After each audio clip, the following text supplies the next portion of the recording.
नमस्कार मित्रांनो, शिवा या मालिकेच्या आजच्या भागात आपण बघूया. शिवाची घरची सगळी मंडळी टेन्शनमध्ये असते. आई आत बाहेर करत असते आणि आजी मात्र देव पाण्यात ठेवून देवाला विनंती करते, माझ्या शिवाचं काहीतरी होऊ दे, आता तरी त्याची दया येऊ दे. लगेच ही मध्येच बोलते, मला नाही वाटत आई काही होणार, आता शिवाचं नशीब झालंय, जाग्यावर थांबलंय. आजी लगेच म्हणते, मला वाटलंच होतं ही डुचकी अजून कशी बोलली नाही, बरं झालं ही डुचकी बोलली. काय ग माई आजी, मला का सारखं बोलती? अगं तू आहेस तशी, माझ्या शिवाच्या का मुळावर उठली आहे तू? आता यांच्यात वाद सुरू झालेले असतात, घरात खूप टेन्शन असतं, आता काय होणार? ही मात्र मध्येच बोलते आणि सगळ्यांना बोलायला जागाच करून देते. शिवाची आई बिचारी टेन्शनमध्ये असते, ही पोरगी कुठं गेली आहे, तिचा अजून पत्ता नाहीये. अगं कशाला काळजी करतीये, मला माहिती की गॅरेजवर असणार, दुसरं कुठं जाणार? आणि हे बघ, माझं मन मला सांगतंय शिवाच्या बाबतीत काहीतरी चांगलं घडणार आणि तिचं नशीब बघ पालटणार. कशाला काळजी करतीये तू? यांच्यात वाद चालूच असतात. तितक्यात शिवाचे सगळे मित्र येतात.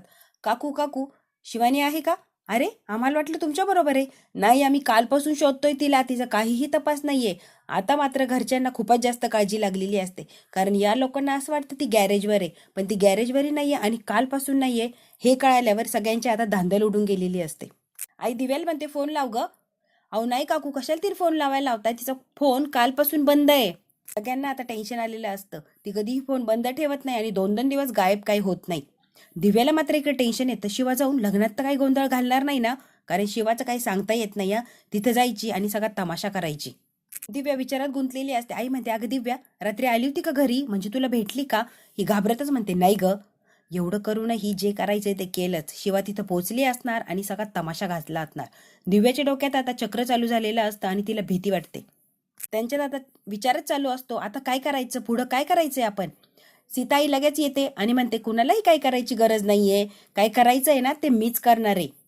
सीताईला बघून हे सगळे घाबरतात. लग्न सोडून सीताई शिवाच्या घरी काय करतीये? सीताई म्हणते, जे काय करायचंय ना ते आता पोलीस करणार आहे, त्यामुळे तुम्ही टेन्शन घेऊ नका. पोलिसांना सांगते, बघा हे ते शिवाचं घर आणि काय करायचंय ना ते करा.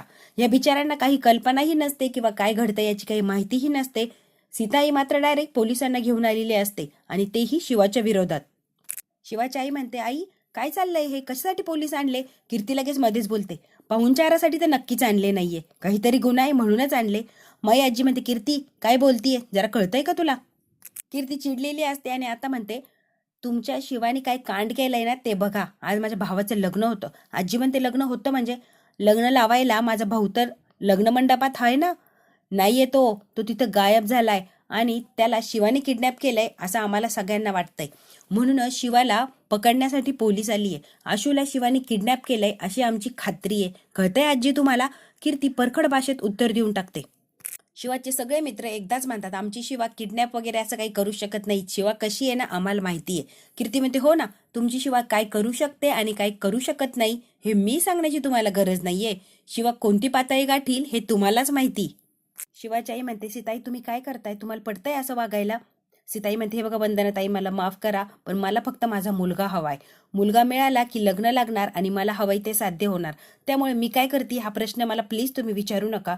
मला माझं कर्तव्य करू द्या, कारण माझा मुलगा हरवलाय ना, तो मला शोधायचा आहे. हो. कीर्ती इतकी क्रूर असते, ती म्हणते, पोलीस तुम्ही काय उभे राहिले इथे, जा, शिवा इथेच कुठेतरी असणार, अख्ख्या घराची झडती घ्या. ते मित्र म्हणतात, अहो काय करताय साहेब, ते कोणालाही जुमानत नाही आणि शिवाच्या अख्ख्या घराची झडती घेतात, कारण कीर्तीने त्यांना सांगितलेलं असतं शिवा इथेच कुठेतरी लपलीये. आजी म्हणते, आमचं चांगल्या वागण्याचं हे फळ देताय का तुम्ही आम्हाला सीताई? आम्ही किती चांगलं वागलो, किती प्रामाणिकपणाने, आणि काय फळ दिलंय सीताई? कीर्ती चिडते आणि धावून येते. काय मग कुठे माझा भाऊ? तुमच्या मुलीने गायब नाही केला ना, मग मंडपातून अचानक गायब कसा झाला? जे काय केलंय ना शिवानीच केलंय, त्यामुळे शिवाची बाजू घेऊन आम्हाला बोलायला जाऊ नका. कळतंय का आई? जरा शांत बसा. कीर्ती म्हणते, एका गुंडाला आमच्या घरची सून केली ना, तिथेच आम्ही चुकलो. तुम्हाला फक्त बोट धरायला दिलं होतं, तुम्ही डायरेक्ट हात धरला. तुमची लायकी आहे का हो? कीर्तीने डायरेक्ट शिवाच्या सगळ्या घरच्यांची लायकी काढलेली असते आणि तुम्ही खरंच लायकी नसलेले माणसं आहे आणि आम्ही नातं जोडायला गेलो आणि शेवटी तुम्ही तुमची लायकी दाखवूनच दिली आम्हाला. सीताई लगेच म्हणते, कीर्ती जरा थांब, यांनी यांची पातळी सोडली, यांनी यांची लायकी सोडली, पण आपण आपली पातळी सोडायची नाही आणि उगाच काहीही बोलायला जाऊ नका. मर्यादा ठेवून बोल, जरा भानावर राहा, मग शब्द वापर.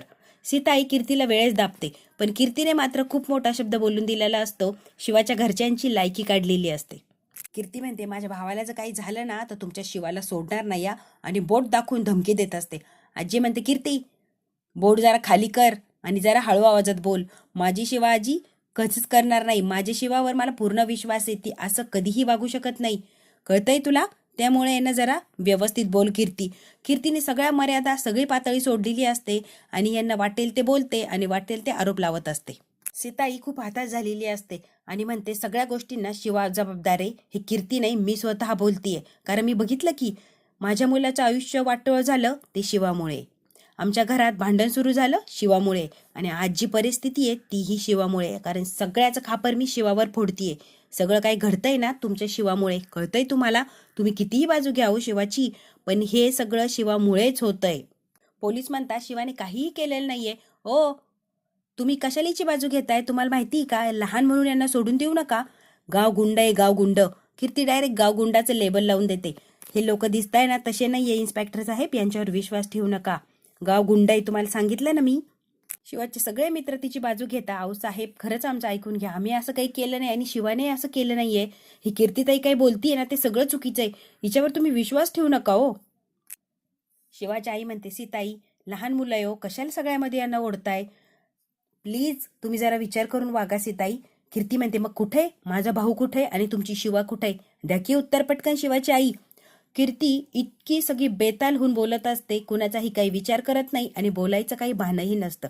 शिवाच्या आईवरती धावून धावून जाते आणि म्हणते सांगा कुठे शिवा आणि माझा भाऊ कुठे? तिची बाजू घेताय ना, आणा समोर शिवाला. शिवाचे मित्र बिचारे सारखे सांगत असतात साहेब यांचं काही ऐकू नका, हे काहीही सांगताय. आमची शिवा किंवा आम्ही असं कधीही वागू शकत नाहीये.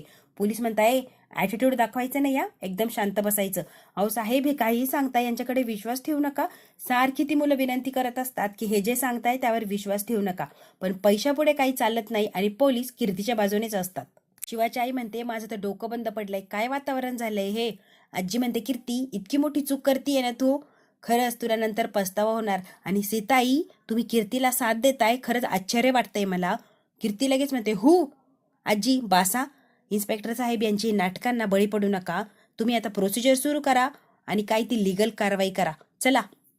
इकडे लग्न मंडपात सगळं वातावरण तणावाचं असतं, सगळ्यांना टेन्शन आलेलं असतं आणि पुढे काय होणार याची काळजी लागलेली असते. सुजाताला चक्कर आलेली असते आणि तिची काळजी सगळे काही घेत असतात. सुजाता म्हणते तुझ्या लग्नात कसलेही विघ्न आई कशाला काळजी करते, जे होणार ना ते चांगलंच होणार, उगाच काही वाईट विचार करू नको. लक्ष्मण येतो आणि भाऊ म्हणतो भाऊ मी आशूच्या मित्राला फोन लावलाय, तो पोलिसांमध्ये नाही का? तो म्हटला तुम्ही टेन्शन घेऊ नका, आशूचा शोध मी लावतो म्हणजे लावतोच. भाऊ म्हणतात बरं झालं. भाऊंना आता टेन्शन आलेलं असतं. लक्ष्मण कीर्ती आणि सीता कुठे?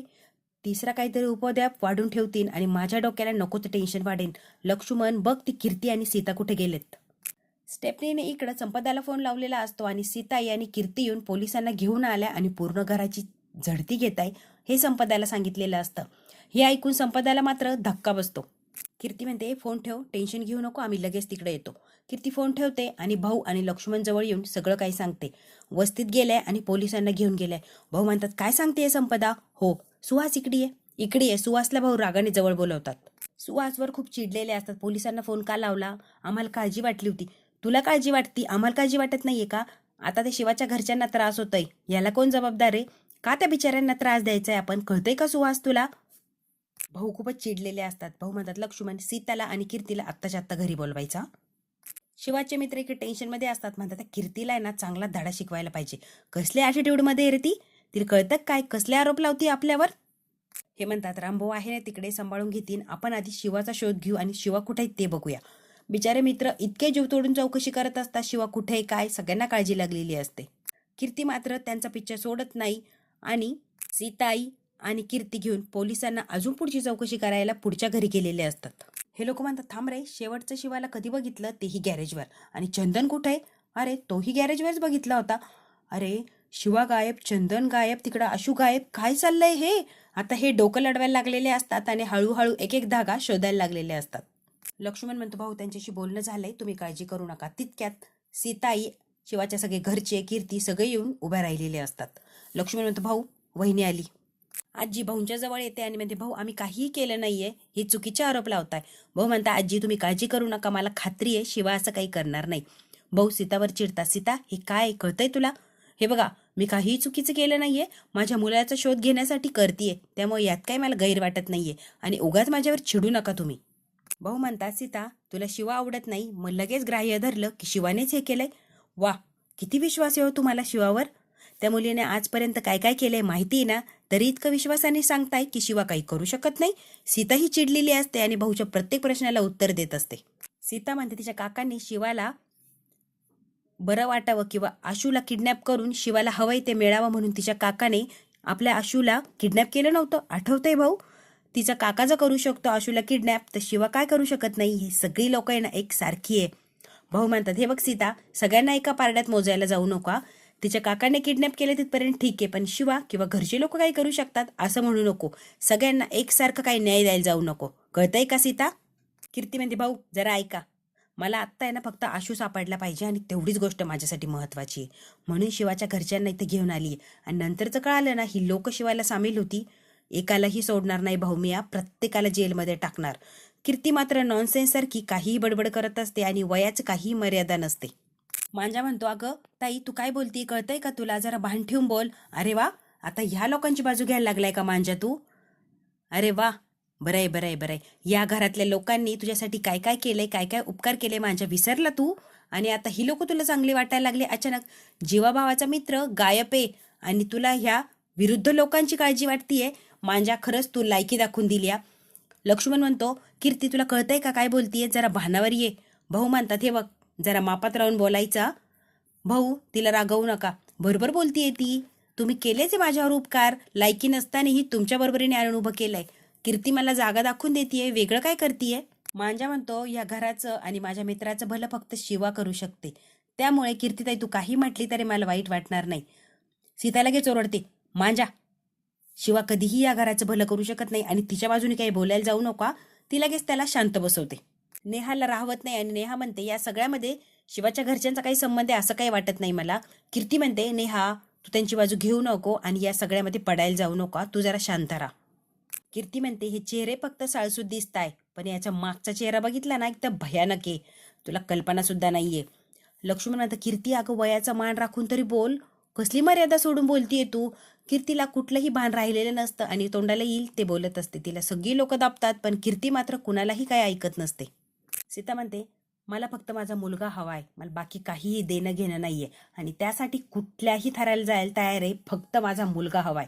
नेहा म्हणते, सीता का सुजाता लगेच दाबते, नेहा तू मध्ये बोलू नको, सीता करतीये ना अगदी योग्य करतीये, तिच्या बाजूने तिला प्रयत्न करू दे, ती योग्य तो न्याय नक्कीच देईन. भाऊ खूप चिडलेले असतात, सीता तुझा मुलगा शोधायचा आहे म्हणून तू या गरीब लोकांना त्रास देतीये. कीर्ती लगेच मध्येच बोलते, भाऊ काय चुकीचं करते हो आई? हे तू मध्ये अजिबात एक शब्दही बोलू नका, तू किती चुकीचं वागतीये ना तुला कल्पना सुद्धा नाहीये. कीर्ती एकदम आवाज बंद झाला पाहिजे.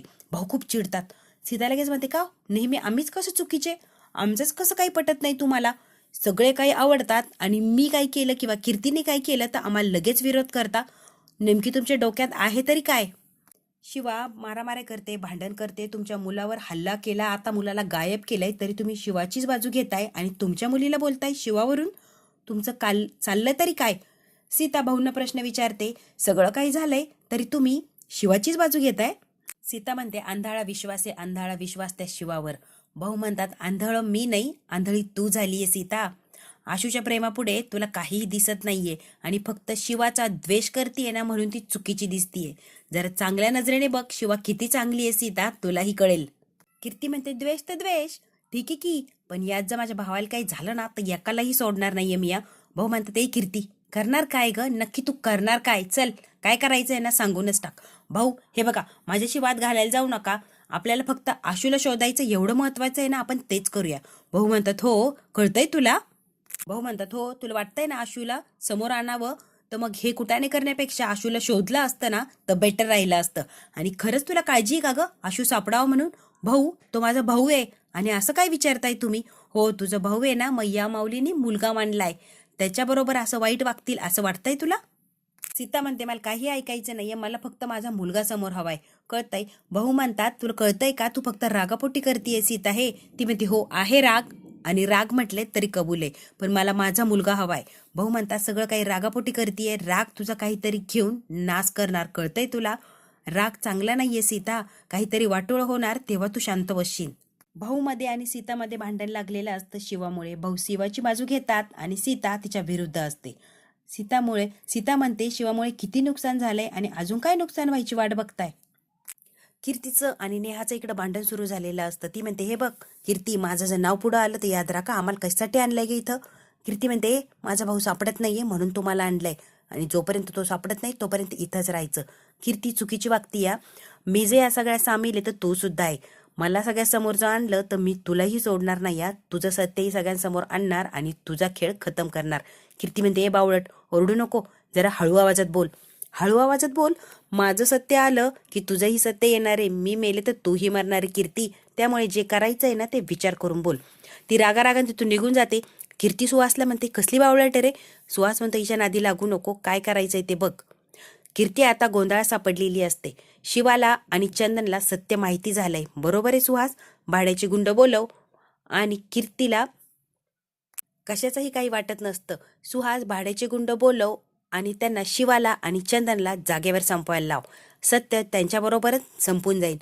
सुहास म्हणतोय, कीर्ती तू काय बोलतीये? मी जे बोलली आहे ना तेच करायचंय. तुला कळतंय, आपल्याला वाचायचं असेल तर दोघांना संपायला लागणार.